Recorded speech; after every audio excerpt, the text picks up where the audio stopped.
Bismillahirrahmanirrahim. Alhamdulillahirabbil alamin. Wassalatu wassalamu ala asyrafil anbiya'i wal mursalin wa ala alihi wa sahbihi ajma'in. Assalamualaikum warahmatullahi wabarakatuh. Salam ukhuwah dan salam satu Malaysia. Pada hari ini, saya Muhammad Saufi akan menjadi moderator pada sesi forum kali ini yang bertajuk Insurans Konvensional Patuh Syariah. Hadirin yang dirahmati Allah sekalian, sebelum memulakan perbahasan kita pada hari ini, saya akan memperkenalkan kepada anda ahli-ahli panel yang terlibat pada hari ini, iaitu panel yang pertama Siti Nur Kasdina, panel yang kedua Muhammad Nur Syahril, panel yang ketiga Said Hashim dan panel yang keempat Sarah Nur Ain. Baiklah, tanpa membuang masa, saya akan memberi ruang kepada panel pertama untuk memulakan perbahasan ini. Dipersilakan. Assalamualaikum warahmatullahi wabarakatuh. Saya panel pertama, Siti Nur Kasdina binti Haris akan memulakan dengan pengenalan. Dalam kehidupan seharian, seseorang mungkin akan terlibat dengan pelbagai risiko seperti kemalangan, kecurian, kebakaran dan sebagainya. Jika perkara ini berlaku, ianya akan membawa kerugian yang besar kepada pihak berkenaan. Dengan insurans, seseorang itu dapat mengurangkan atau mengelakkan kerugian akibat berlakunya sesuatu risiko. Insurans merupakan satu perjanjian di antara insurer, iaitu orang yang menghadapi sesuatu risiko, dengan syarikat insurans, iaitu orang yang memberi perlindungan terhadap sesuatu risiko. Terdapat beberapa jenis insurans, antaranya insurans kemalangan, insurans kebakaran, insurans marin dan penerbangan, dan insurans hayat. Namun begitu, Jawatan Kuasa Fatwa Kebangsaan Malaysia telah sebuat suara memutuskan bahawa insurans hayat yang dikendalikan oleh syarikat insurans konvensional adalah satu muamalah yang bercanggah dengan ajaran agama Islam dari segi akadnya kerana mengandungi unsur-unsur gharar, maisir dan riba. Berdasarkan artikel Tuan Haji Razli Ramli, insurans konvensional patuh syariah, terdapat banyak isu insurans konvensional di dalam negara kita yang mengatakan bahawa insurans konvensional ini patuh syariah. Jadi pada kali ini kami ingin mengupas isu insurans yang mempunyai kait rapat dengan gharar dan solusinya. Terima kasih di atas penerangan yang amat mendalam yang diberikan oleh panel pertama atas pengenalan yang berkaitan dengan insurans. Seterusnya, saya akan memberikan kepada panel kedua untuk menerangkan tentang masalah yang ada di dalam insurans konvensional. Dipersilakan. Terima kasih kepada pengurusi. Panel kedua, Muhammad Syarif Idris. Masalah yang wujud dalam insurans konvensional ialah gharar. Gharar bermaksud yang dikaitkan dengan kontrak jual beli yang diharamkan kerana mengandungi unsur-unsur keraguan yang mungkin akan menyebabkan perselisihan antara pembeli dan penjual. Ayat di dalam Al-Quran yang menerangkan tentang gharar ialah surah An-Nisa ayat ke-29. Ya ayyuhallazina amanu la ta'kulu amwalakum bainakum bil batili illa an takuna tijaratan an taradin minkum wala ta'kulu anfusakum innallaha kana bikum rahima. Yang bermaksud, wahai orang-orang yang beriman, janganlah kamu saling memakan sesamamu dengan jalan yang batil, kecuali dalam perdagangan yang berlaku atas dasar suka sama suka di antara kamu, dan janganlah kamu bunuh diri, sesungguhnya Allah Maha Penyayang kepadamu. Konsep gharar sangat bertentangan dengan muamalat kerana merupakan jual beli yang boleh menyebabkan kerugian kerana mengandungi ketidakjelasan pada sesebuah insurans. Nabi Muhammad SAW juga melarang jual beli ini kerana mampu membawa banyak masalah kepada kedua belah pihak. Jika kita tidak menghalang jual beli gharar daripada berterusan, maka akan menimbulkan sikap permusuhan pada orang yang dirugikan. Jenis gharar yang wujud dalam insurans konvensional ialah gharar fahish. Gharar fahish ialah ketidakpastian yang keterlaluan dan merupakan gharar yang berat. Gharar ini wujud kerana barang sebagai objek jual beli tidak ada untuk diserahkan atau barang tidak sama spesifikasi seperti yang dijanjikan. Hukum gharar adalah diharamkan berpandukan hadis Rasulullah SAW yang diriwayatkan oleh Abu Hurairah. Rasulullah SAW melarang jual beli al-hasad dan jual beli gharar, dan Rasulullah SAW melarang dari al-munamasah dan al-munazabah. Terima kasih kepada panel kedua atas penjelasan masalah gharar yang wujud dalam insurans konvensional. Persoalan yang seterusnya, apakah bentuk masalah gharar yang wujud dalam insurans konvensional ini? Saya akan memberi kepada panel pertama untuk menerangkan bentuk masalah yang ada. Dipersilakan.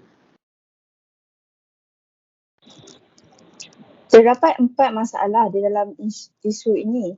Yang pertama ialah masalah gharah pertama yang terlibat dalam insurans ialah keraguan tentang tempoh kontrak berlangsung. Insurans yang melibatkan gharah menyembunyikan unsur yang melibatkan tempoh masa yang berlangsung. Contohnya, apabila kita membuat sesuatu insurans dengan syarikat, kita bayar untuk perlindungan dalam tempoh masa yang dijanjikan dan kita akan dapat pampasan sekiranya kita terbabit dalam satu kemalangan.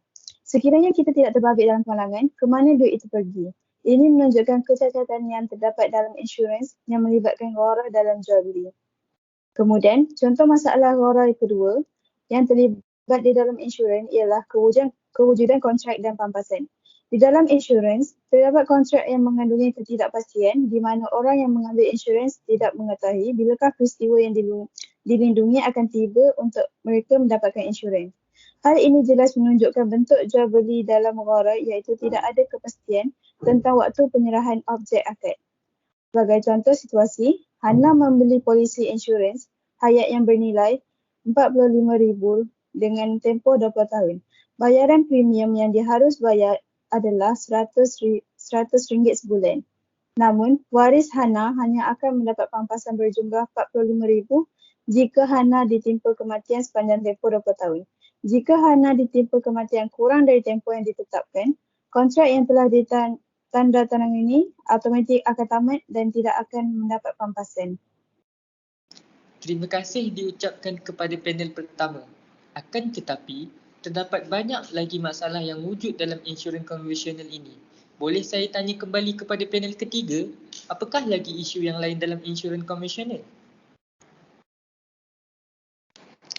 Assalamualaikum warahmatullahi wabarakatuh. Saya Syed Hashim merupakan panel yang kedua.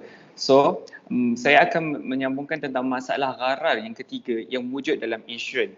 Ialah pembayaran pampasan. Musibah seperti bencana alam dan kebakaran antara perkara di luar kawalan yang menyebabkan kemusnahan harta benda termasuk tempat kediaman. Biasanya dalam kes terburuk, pemilik akan kehilangan semua harta benda dalam kediaman atau lebih dikenali sebagai total loss yang mana melayakkan mereka menerima pampasan andai memiliki polisi perlindungan kediaman. Namun, nilai pampasan bergantung kepada jenis perlindungan atau premium yang dilanggan pemilik dan biasanya tidak ramai arif dengan terma insurans rumah masing-masing. Ramai pemilik insurans kediaman tidak benar-benar memahami secara mendalam perlindungan yang diliputi dalam polisi mereka.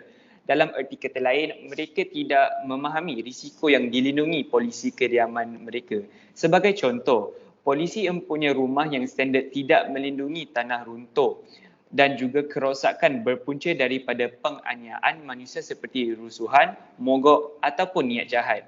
Sekiranya seseorang hanya membeli insurans kebakaran yang asas, maka kerugian diakibatkan banjir tidak akan dilindungi. Oleh itu, kadang-kadang pemegang polisi mempunyai tanggapan yang salah mengenai risiko yang dilindungi termasuk mengalami rasa kecewa seolah-olah ditipu apabila syarikat insurans tidak membayar pampasan bagi kerosakan atau kemusnahan berkenaan. Masalah gharar yang terakhir ialah timbul keraguan pada jumlah pampasan atau premium yang sebenar. Wang pampasan tersebut diragui jika ia akan dibayar kepada pemegang polisi atau sebaliknya. Kemungkinan yang mungkin dihadapi apabila pampasan tidak akan dibayar langsung apabila kontrak insurans yang ditandatangani tamat tempoh perlindungan. Sebagai contoh, jika seseorang telah berkontrak dalam insurans kenderaan yang akan membayar sejumlah wang iaitu premium sebagai ganti pampasan jika berlaku sebuah kemalangan kepada pemilik kereta ataupun pihak yang ketiga. Pampasan akan dibayar jika berlaku kemalangan dalam tempoh kontrak tersebut dan sekiranya tiada kemalangan berlaku, maka pemegang polisi tidak akan menerima apa-apa bayaran. Masalah yang sama juga mungkin dihadapi oleh kontrak insurans bertempoh. Semasa kontrak ditandatangani, terdapat dua kemungkinan iaitu pampasan mungkin dibayar ataupun tidak. Ianya akan memberi kesan terhadap status kontrak tersebut kerana salah satu elemen asas kontrak itu ialah pampasan yang mungkin tidak wujud. Jika elemen ini tidak wujud, maka pertukaran yang menjadi matlamat asal kontrak ini tidak akan terjadi. bagi sesuatu kontrak yang melibatkan pertukaran kewangan antara dua pihak yang berkontrak adalah perlu dinyatakan dengan pasti jumlah bayaran bagi barangan atau perkhidmatan yang dikemukakan. Tanpanya sudah tentu unsur gharar akan wujud dan menyebabkan kontrak itu tidak sah. Terima kasih di atas penjelasan yang amat jelas yang diberikan oleh panel ketiga. Seterusnya, saya akan memberikan ucapan ini pula kepada panel keempat untuk memberi solusi terhadap masalah ini. Dipersilakan. Terima kasih pengerusi majlis. Saya Sarah Nur Ain dari panel keempat. Solusi untuk mengatasi pembelian insurans konvensional adalah takaful. Maksud takaful ialah satu pelan perlindungan yang patuh syariah dengan mencarum sejumlah wang yang sebahagiannya akan disalurkan ke dalam dana takaful atas dasar tabarruk derma. Seseorang itu memeterai kontrak akad bagi membolehkannya menjadi seorang peserta dalam pelan takaful tersebut dengan bersetuju untuk saling membantu antara satu sama lain sekiranya salah seorang peserta mengalami kerugian yang ditetapkan. Maksud tabarruk ialah memberikan khidmat dengan rela atau ikhlas. Atau erti kata lain, peserta itu menyumbang sebahagian atau kesemua wang sumbangan yang dibayar ketika menyertai pelan takaful yang bertujuan membantu rakan peserta yang ditimpa musibah tertentu. Takaful terbahagi kepada dua jenis iaitu takaful am dan takaful keluarga. Takaful am seperti pelan motor, pelan kemalangan diri dan pelan kebakaran. Manakala takaful keluarga seperti pelan pendidikan anak, anuiti, kesihatan dan keluarga. Mari kita pergi kepada perbezaan takaful dan insurans pula. Perbezaan takaful dan insurans ialah takaful menggunakan konsep tabarruk dan mudarabah, manakala insurans menggunakan konsep jual beli. Takaful melibatkan kerjasama semua. Dana disumbangkan oleh ahli. Dana yang dikumpulkan dapat digunakan untuk melindungi ahli lain dari risiko. Manakala insurans menggunakan polisi yang memindahkan risiko kepada syarikat insurans. Anda akan membayar premium untuk menerima perlindungan. Takaful bebas daripada unsur gharar, riba dan maisir. Insurans mempunyai unsur gharar, riba dan maisir. Takaful tertakluk kepada undang-undang syariah dan kerajaan, manakala insurans tertakluk kepada undang-undang kerajaan sahaja. Seterusnya, syarikat takaful hanya akan melabur dalam instrumen patuh syariah yang bebas dari gharar, maisir dan riba. Manakala syarikat insurans pula bebas melabur dalam instrumen yang sah seperti saham, bond dan lain-lain. Keuntungan yang diperolehi takaful akan dikongsikan di antara ahli dan pengendali dana takaful. Manakala syarikat insurans, dividennya akan dikembalikan kepada pemegang saham.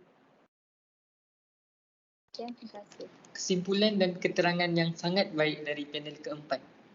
Apa yang saya dapat rumuskan dari perbahasan kita pada hari ini ialah insurans konvensional sememangnya tidak patuh syariah kerana mengandungi elemen haram.